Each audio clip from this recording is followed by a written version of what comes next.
السلام علیکم ورحمۃ اللہ۔ بسم اللہ الرحمن الرحیم۔ حضرت اسماء بنت یزید رضی اللہ تعالیٰ عنہ سے روایت ہے، وہ کہتی ہیں رسول اللہ صلی اللہ علیہ وسلم نے فرمایا، اللہ تعالیٰ قیامت والے دن تمام لوگوں کو میدان محشر میں جمع کرے گا۔ وہ سب اس طرح جمع ہوں گے کہ ایک پکارنے والا ان کو اپنی آواز سنا سکے گا اور دیکھنے والا سب کو ایک ہی نظر میں دیکھ سکے گا۔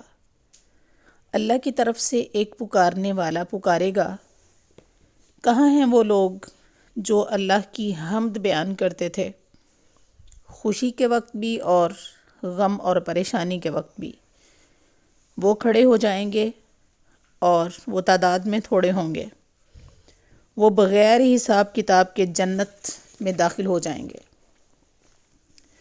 پھر وہی پکارنے والا یعنی فرشتہ دوبارہ پکار کر کہے گا، کہاں ہیں وہ لوگ جن کی کروٹیں ان کے بستروں سے الگ ہو جاتی تھیں، یعنی وہ نماز تہجد پڑھتے تھے؟ وہ کھڑے ہو جائیں گے اور وہ بھی تعداد میں تھوڑے ہوں گے، وہ بھی بغیر حساب کتاب کے جنت میں داخل ہو جائیں گے۔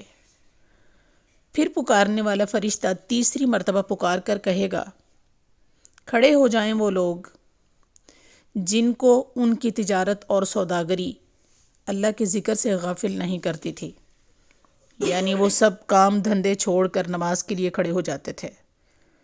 وہ کھڑے ہو جائیں گے اور ان کی تعداد بھی تھوڑی ہوگی، وہ اللہ کے حکم سے بغیر حساب کتاب کے جنت میں داخل ہو جائیں گے۔